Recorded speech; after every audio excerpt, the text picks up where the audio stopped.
This is my cat, which I like to hold, and the name is Nina. Let's see you play baseball. Flip!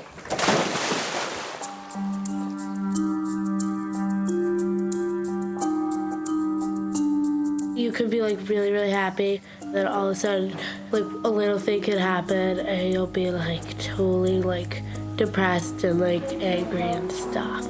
I'm just like really mad and stuff when I'm like doing it, and but after I just like regretted everything I did.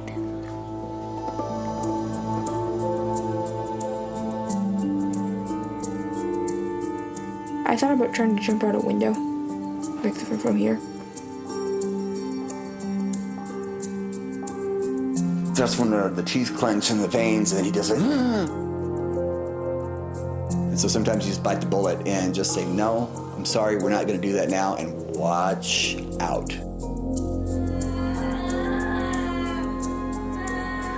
You take her to a hospital and they just say, well, she's got problems with her personality and you need to be stricter with her. She needs help. Asher's therapist, she calls bipolar a label and doesn't believe in it. Be my son for one day. It is a different tantrum, and when you see it, you know you're looking at someone that is in the middle of a brain crisis.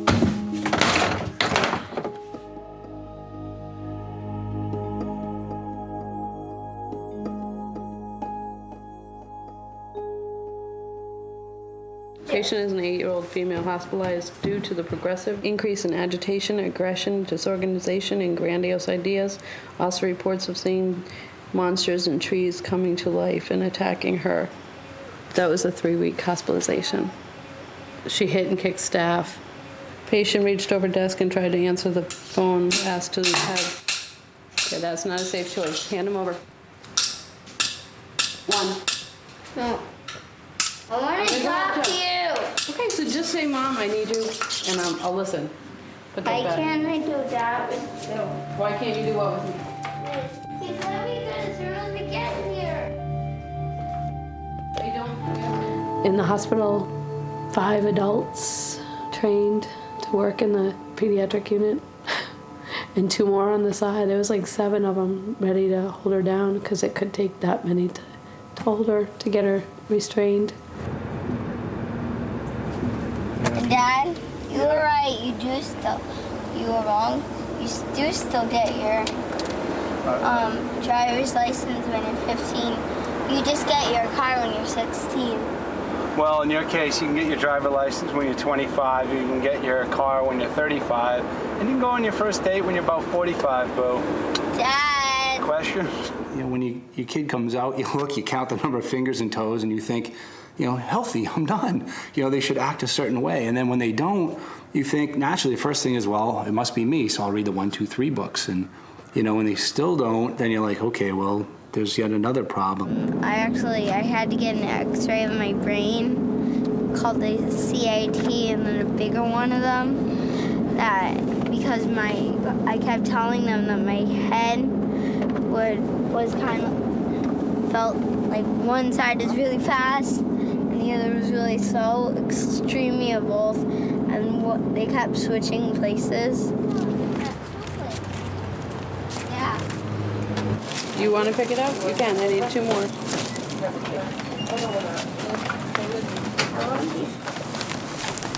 Liv, we're in a parking lot, and I need to see. Come on. Come on. Liv, we're talking about beef jerky. Liv, are we going? Liv!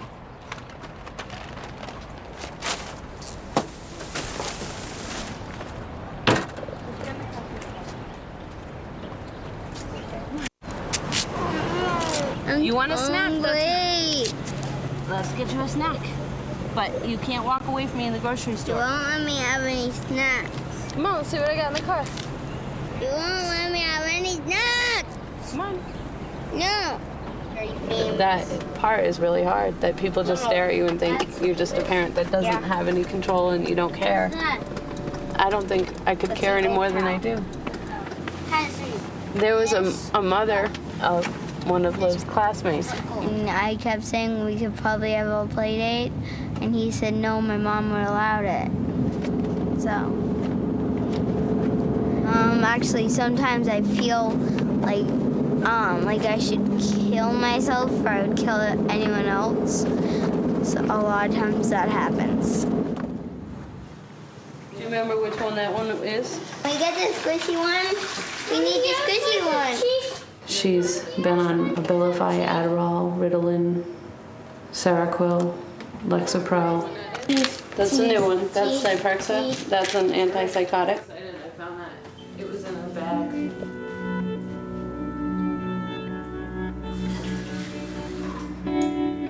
I'll be right there. I'm just eating. My biggest fear when she grows up is the consequences of her actions are going to be worse and worse. Sexual choices. You're going to have, promiscuity, stuff like that. Drugs, alcoholism, just running away, suicide, hurting yourself.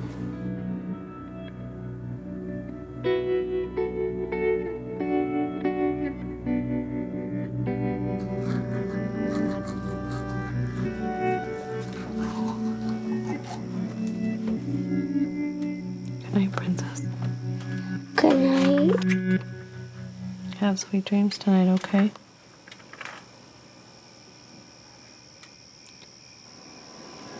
I'm fearful.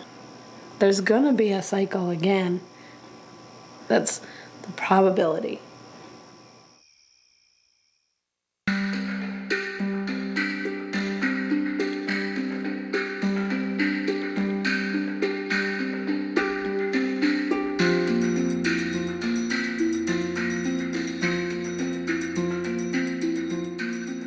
Bipolar disturbance is the pop diagnosis du jour, and I absolutely feel as though people don't understand the disturbance in the way in which I think it needs to be understood. My anxiety is because there's so much we don't know. It's easy to overdiagnose something. The literature on pediatric bipolar disorder is in its infancy. That's my opening statement when I'm talking to a parent who wonders. 3% of the electoral returns are in on this condition. I'm not calling this election yet.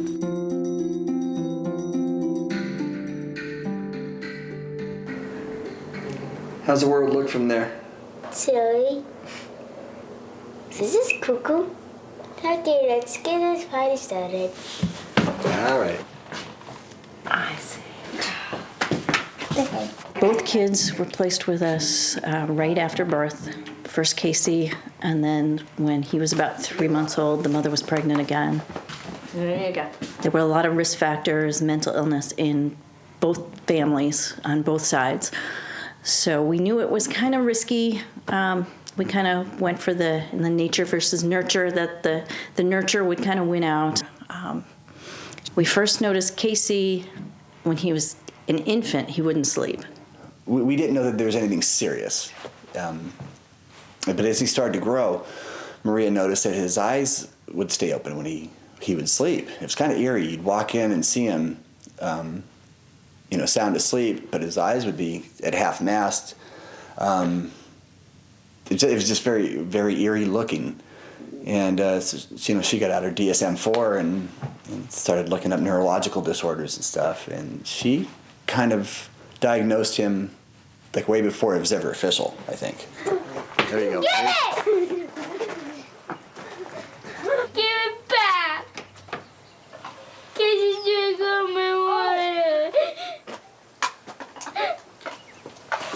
Anything like that? Meow. Hubba hubba. They look like every other kid, but they're not. Not a day goes by without something being slammed or kicked or hit or punched, and most people don't see that. Let's take a nap. Bedtime yet? No? We go to bed at 8. We go to bed at 8. Casey was always on the go, never stopped. What do you see up there, Case? the spider webs. But the biggest thing is he had these days in a row. We used to call them psycho days. And he just used to be so irritable and scream and cry for 2, 3, 4, 5 days in a row. It's been all but knocked off its hinges, but you can see this part of it here, just from constant repeated slamming. And this window's been broken. Slashed his mattress. Slashed his mattress. It's entirely out of his control. That's become evident since we've had him, because I used to think I thought it was just a kid being a kid, a boy being a boy, you know. But it's clearly more than that. Shut up, Dad! No, get up!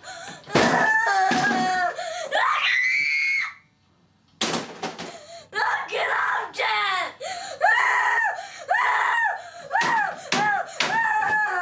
Shut up!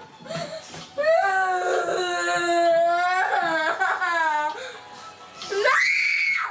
Shut up! I don't want it!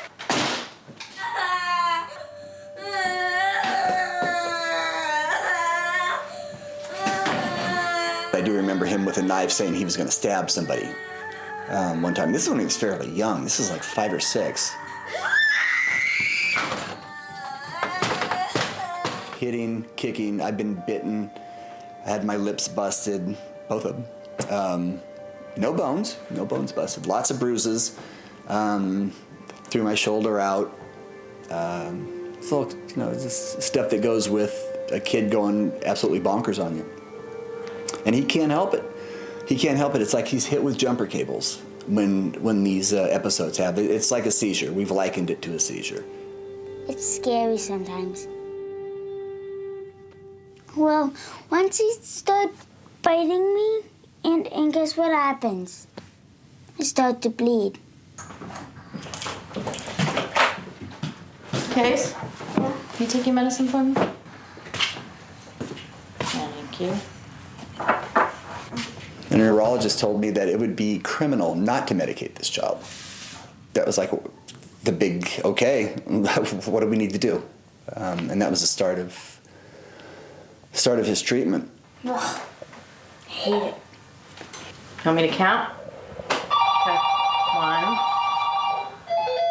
Finish that? I have 2 more to go. Okay, I'm watching. 1, 2, 3. I take like 8 or 10. I take like 10 a day. 10. 1, 2, 3, 4, 5, 6, 7, 8, 9, 10. 10 fingers a day. Annie was very calm when she was young, and then all of a sudden she spit at her preschool teacher as she got older. She took all the butter knives from the drawer and she put them under her pillow. I need to go get it. I need to go get it. Come on.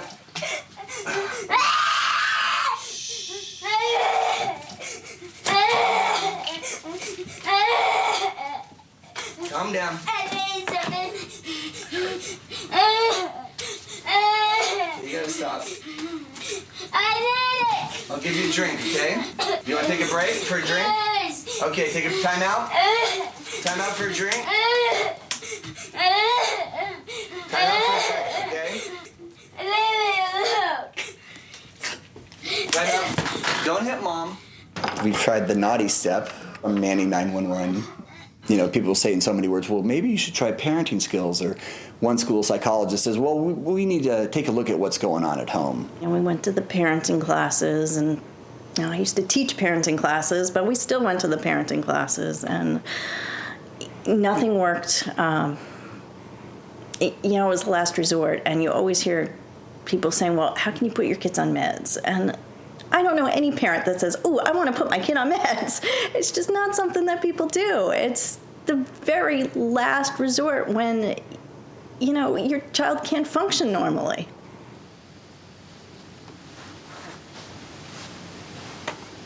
There were little peepees living in my brain.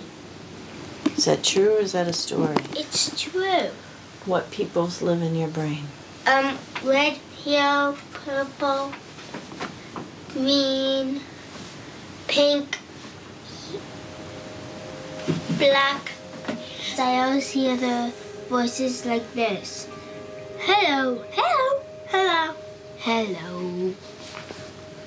Oh, and one of the voices sounds like this. Hello, yay.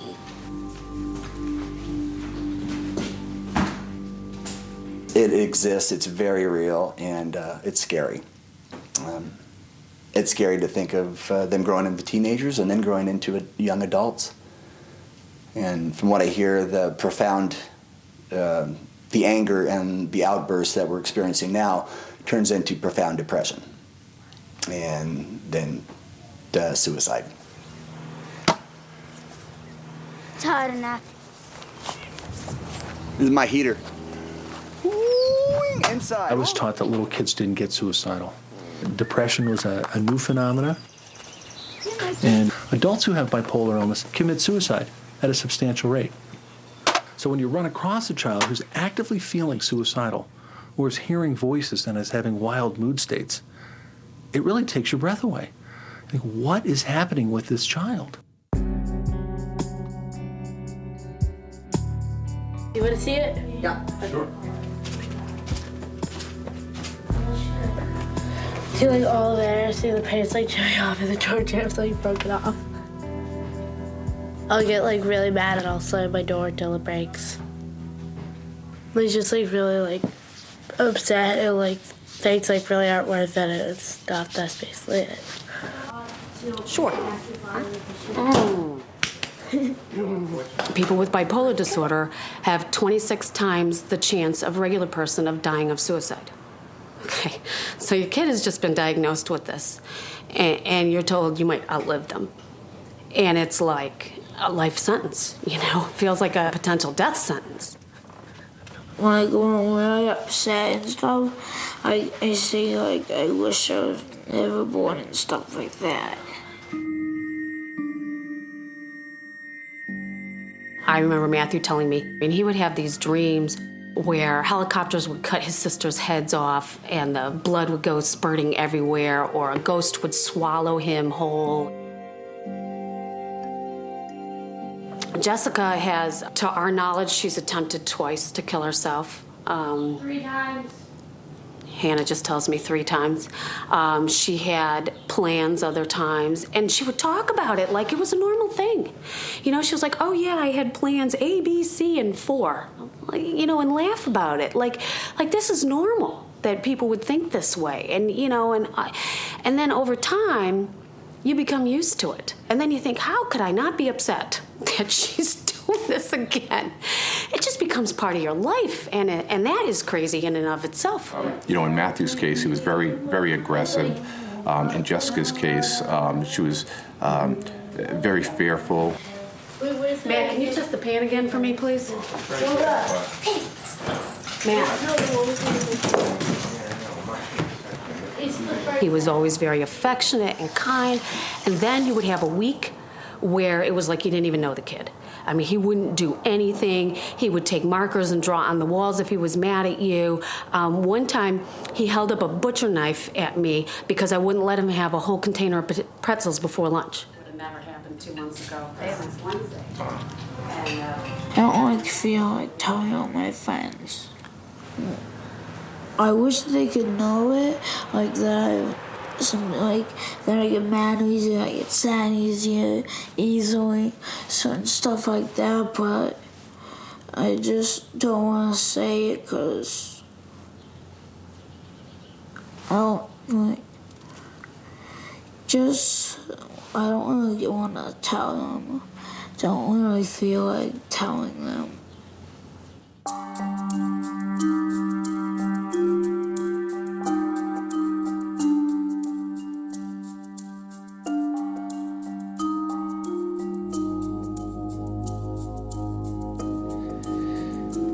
Get angry sometimes, like I have leg cramps at night. It really suck. But that's about it. Depends. I can't really think of it right off the top of my head, but a bunch of different things.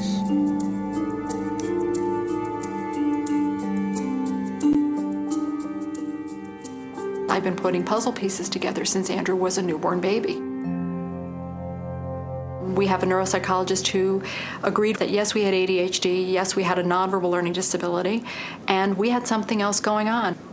So she sent us to our first pediatric psychiatrist who said, I think I'm looking at my first case of pediatric bipolar disorder. The medicines are causing any problems for you? I don't know. Well, I've been having lots of leg cramps at night. What kind of cramps? Leg cramps. Oh, leg cramps. They're back again. Yeah. Uh-huh. Do you think the medicines help in some way? Sure. What do you think they might help you most with? Control me. Control of? My anger and stuff.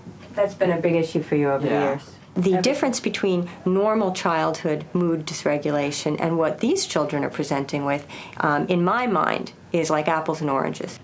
These episodes that parents were describing, out-of-control rages that would go on for 20, 30, 60 minutes or longer with destructive, aggressive, violent behavior, then with rapid switches within the same day to giddy, hyper-euphoric spells, and then down to more sad, blue, melancholy, hopeless, crying bouts.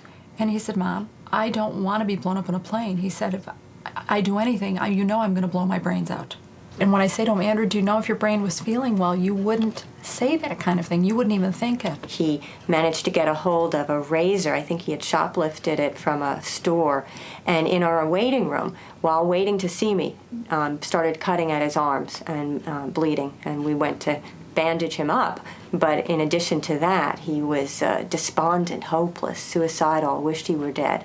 It should be defrosted. We should be ready in about 15 minutes, okay? That's a long time. Well, life's, you know what? A bitch. Yep.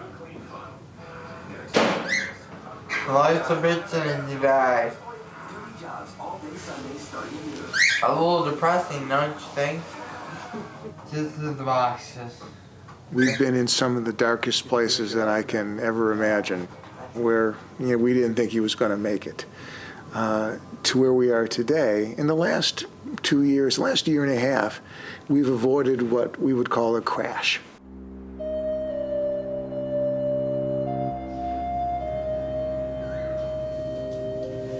Andrew?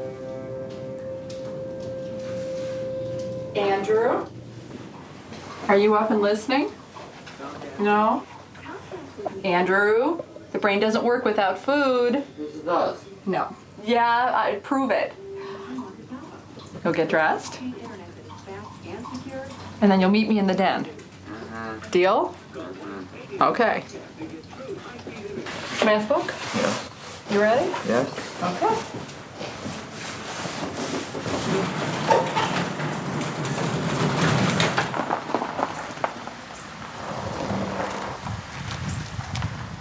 Work on your light touch, not your... Public education in this country gives up on children with disabilities. Andrew's had private tutors since he was 4 years old, 4 hours a week. For what?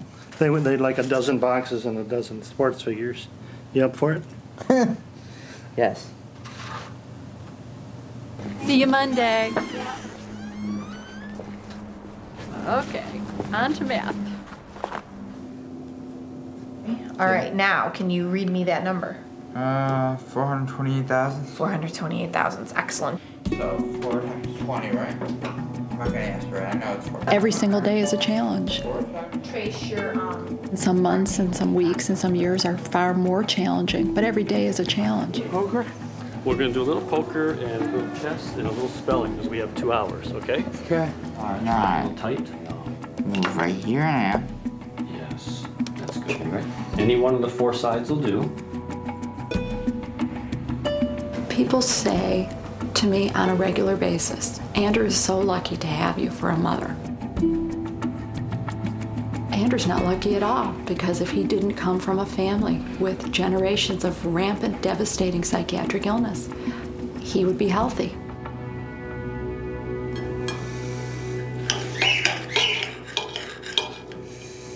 someday I want to be a doctor. Surgeon. What? Ooh, actually, it looks delicious. You all want? No, but I'd take a bite. Oh, nice. The children can come in. Thank you. Okay, guys, let's go.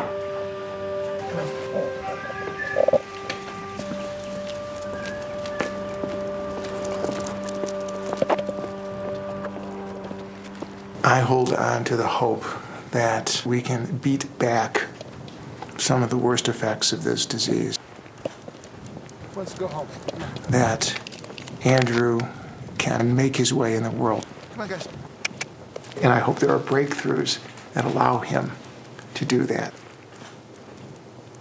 You'd like to give him just something in return that makes his life just a little bit easier, a little bit more rewarding, a little less hard.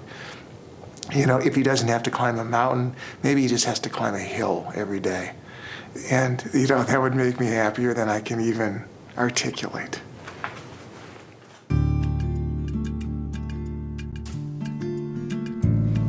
said, but you quit, and then he wouldn't finish that. The real problem is people hate themselves, right? Yeah. Yes, I know. We, after many years with different health professionals, ended up almost every 2 years getting a diagnosis of bipolar disorder for each of the children. It happened when they were in first grade. But it isn't something that you get used to. I wanted to go alone. Yeah. You can't go alone to the library. I'm not of a grown-up person with my brothers. If you want to go to the library, I'll take you, but you can't tell them that they can't come. My kids are all very different from each other. On paper, they all have the same diagnoses, but they don't present like each other at all. It's been horrible. It's horrible in so many ways. It's actually hard to even orient myself. I had a lot of experience with children before I became a parent, and I knew from the moment Levi was born that something wasn't right. And I'm not the kind of person who easily asks for help, but I was calling the pediatrician saying something is wrong with this boy. And he cried constantly, and he never slept, and I mean never.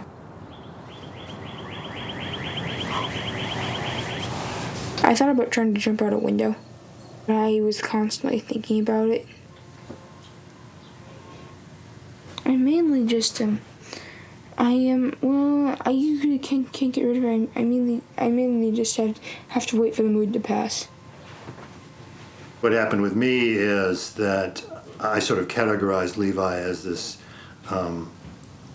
in a separate category, and it was hard for me to accept any issues that he had, because I think I saw myself as somebody who was normal, who never had anything diagnosed, and how could I have a child who, had all these things wrong with him, seemingly, and some of it I've since learned are genetic things in my own family history that were never diagnosed. Levi is very compulsive. He used to wash his hands until they bled, and he couldn't stop picking at a wall until the whole wall fell apart, and then he couldn't look at that wall, and he'd have to put paper up over it. And Dana, who's my second child, is very impulsive.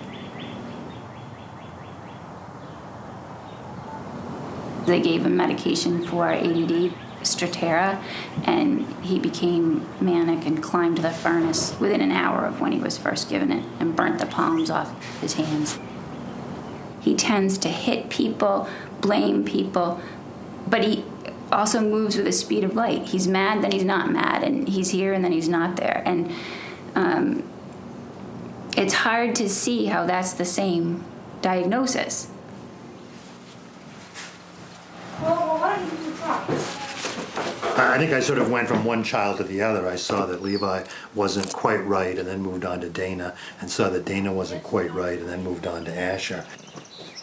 And then when he ended up with this same diagnosis, but after he went to school, my sort of one hope, my one perfect child, had issues as well. And then it was like, well, I really need to come to grips with this, because there's no place to run away and hide anymore. Yeah, that's the thing that I was talking about right here. Oh, I'm looking for the toys. He was suicidal at the age of 7.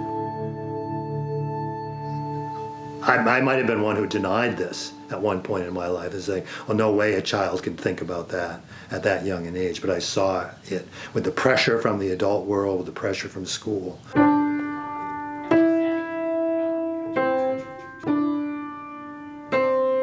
Very nice. You're sight reading is really good, Asher. I think that they're both in the middle. It was very scary. I never knew when he was just gonna go kill himself. Also played. He would just bolt, and he would really be gone, and we couldn't find him for hours. He started taking ropes and tying them around his neck. We had bunk beds, which I took down because he tried to put a rope around his neck and jump off the top. Okay, so I don't rollerblade down Marshall Street. I just like kind of walk down, then I put it on and I rollerblade there. I just need to find. We finally started a new medicine about 3 weeks ago. And he'd go to school and he'd be telling me he had a terrible time. And yesterday, I thought I heard the front door. And I called out, nobody answered. I went, there was nobody there. And I thought I heard something. And I went searching around and I found Asher hiding in a closet upstairs. Like it was in math. And then after, when it was recess time, they just like, they wouldn't let me do anything. And I just couldn't take it like anymore, so I just ran, and I ran home, basically. The school is more than half a mile away, and he was home, and I had talked to him before anyone even called me. They don't watch him. I can't do this anymore, and we have a good school for him, but he can't start until the fall, and so we'll have another stupid meeting and talk about what to do and everyone will pretend it's okay until the next crisis. And then last night when it was bedtime, this poor kid, he's saying, Mommy, I need to talk to you. I need to talk to you about my life. I just have a terrible life. I can't do anything right. I ran away from school today. Everyone thinks I'm a bad person. Even I think I'm a bad person.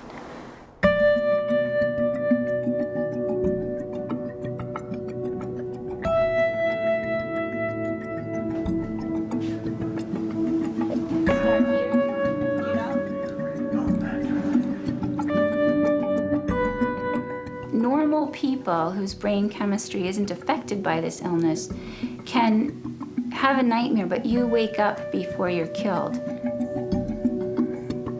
My kids dream over and over again, and in their dreams they die. They see themselves die. How do you make this better for a kid? You can't explain it. Why is this happening?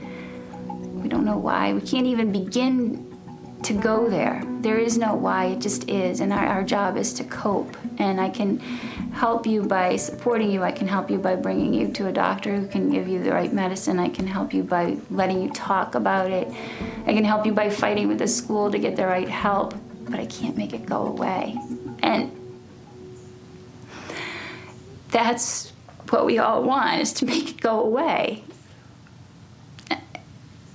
And you can't. Got pill. This is my pill. That's for your thyroid? No, the red one's for my thyroid. The thyroid can get messed up with the, I believe. The side effects, it just sucks seeing a little kid that is being outcast because of her behavior. And so you put them on medication, and what happens? Well, she gets bigger, so it's like she's now targeted. It just... Sometimes you feel like you just can't win.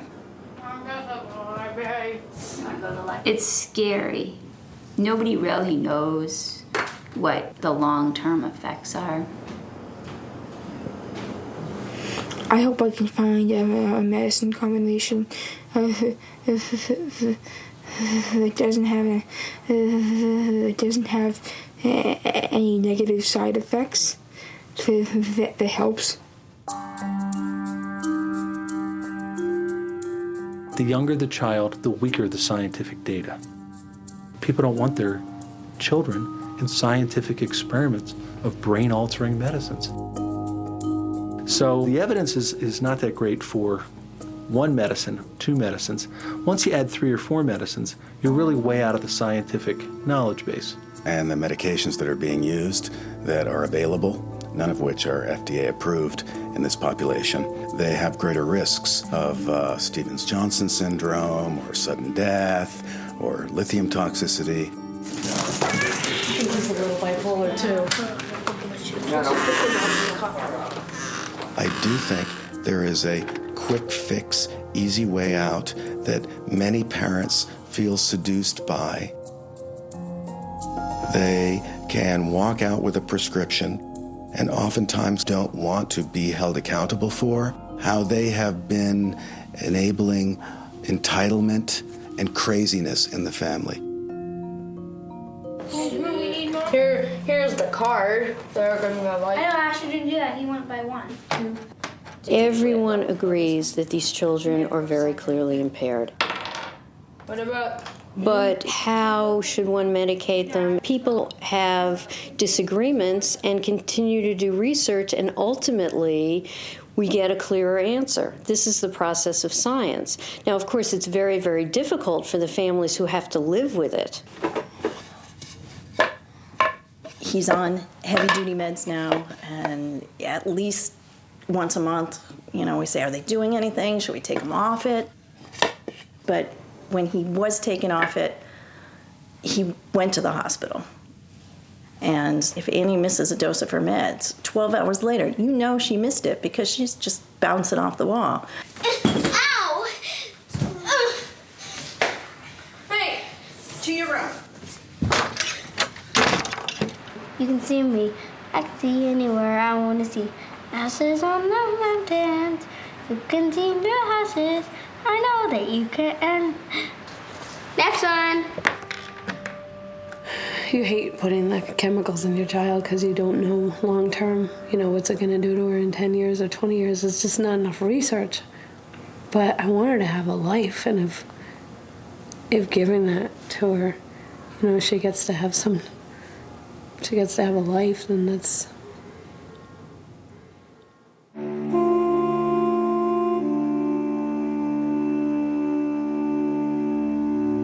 We knew it was going to be really tough raising these guys. We had no idea that we'd be ostracized. I knew that word growing up. I never experienced it, and it was very strange, especially moving to a small town. You figured people are, a closely knit community, and people kind of more or less took care of their own as opposed to the big city. Or bigger cities, but no, man, they shut us out, and they just basically kind of treat you like you don't exist. Socially, it's been really difficult for the kids. They don't really have any friends. They're not invited on play dates. Annie's never been invited on a play date. She's 8.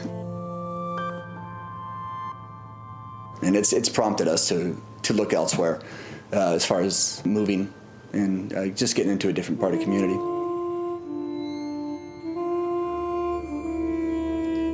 Andrew wanted a bar mitzvah. So how do you make a bar mitzvah for a child that doesn't have friends? And how do you make a party? We had a summer bar mitzvah for Andrew on a Saturday morning. I did that very purposely because I didn't want Andrew to wonder why there weren't children coming. And make some noise for Andrew.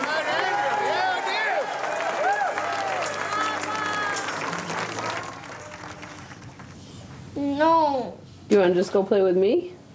No. Can we play board games? I would love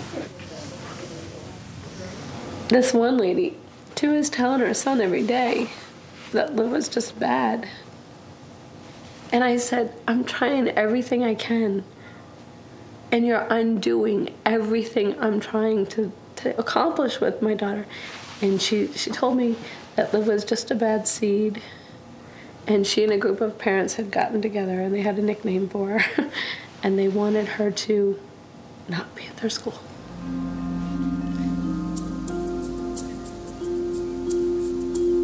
My ultimate goal is to not have to have Liv go back to that school district. So the for sale sign, I want to be out of this town. There's so many people out there that think childhood mental illness, it doesn't exist. It's a joke. It's always the bad parent. God, when I taught my kid, of course, because your kid maybe didn't have a mental illness. It's a fear. People are afraid if they acknowledge that this is a biological thing, it could happen to anybody, and it could happen to them. It could happen to their loved ones. And if you can strike it up to character flaw, and you know that you've been a perfect parent, then this can happen to your kid.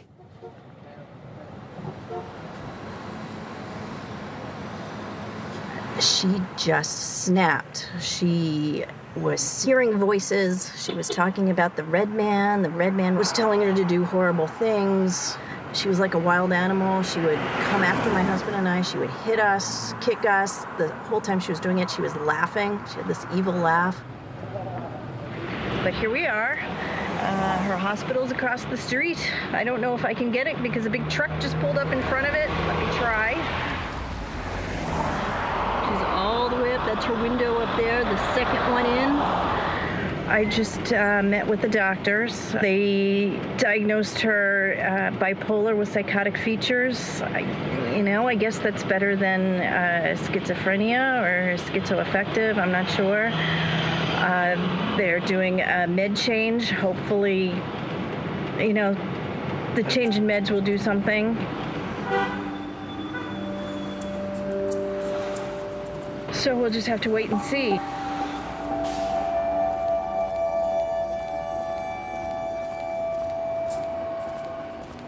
Now, how far you've come? Yes.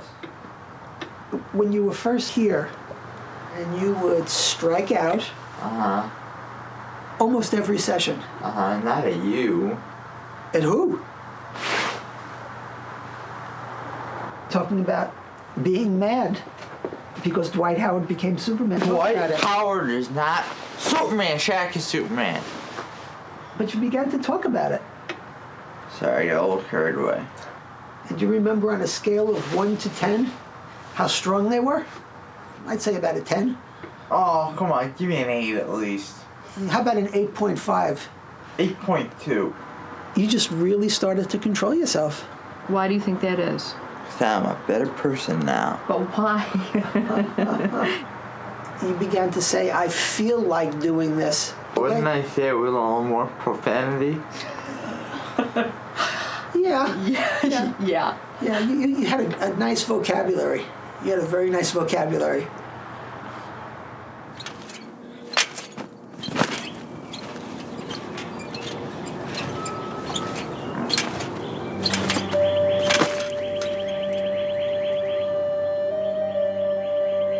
I don't know what to call what we're doing with Asher. Legally, he's on medical leave from school awaiting a therapeutic placement. I started getting phone calls about Dana a few weeks ago. He would simply start crying in class, and then he started talking about suicide, which is a completely new thing for him. We figured out that it was a medication reaction. It was a side effect of the ADHD med, but it may have jeopardized his school placement.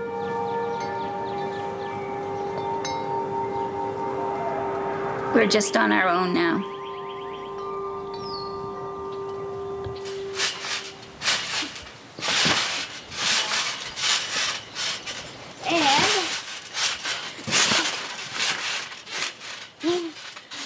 No, it was 32nd. I think it was the second week. Yeah, I got outstanding camper. Mom keeps getting it confused with camper of the week, and it gets kind of annoying when I told her 10,000 times it's outstanding camper. And he's also been working on a whole healthy eating and exercise thing. And I earned so $60 from it so far. Every week that he makes his goals. And I got $50 for my grandma. It's always been hard for Matt. He's still got this illness. It's not going away, but he's managing it much, much better than before. And it's both of them. They're almost like typical kids as long as they remember to take their medicine. We'll have Matt run some out routes. It's being tough on them when you need to be tough on them because there's no excuses. I think early on we excused far too much of his bad behavior by his illness. Go pop up. I'm just kidding. I know there's going to be ups and downs, but he's not disabled. And I'm never going to treat him like disabled, and I'm never going to have different expectations for him that I did when he was born. It's a little hot for that. You know, I want him to lead a full, happy, healthy life.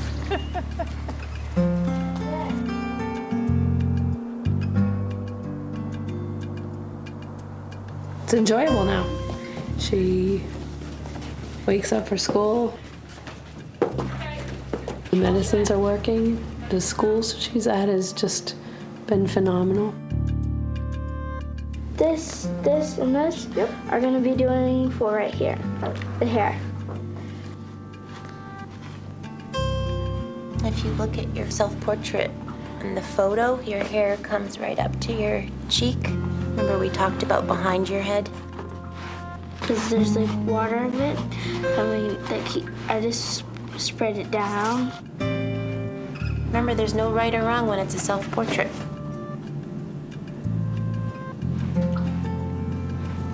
A year ago, we thought she might have submerged herself in a bath. And she was hearing voices telling her to do stuff. That good. That looks better. But everything is working together now. And if they did the research and were able to keep a kid, oh my God, can you imagine how awesome that would be if you could prevent a kid from having to be hospitalized for 5 weeks at a time, or prevent them from being ostracized in their school for 2 solid years. That'd be pretty cool.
Dime,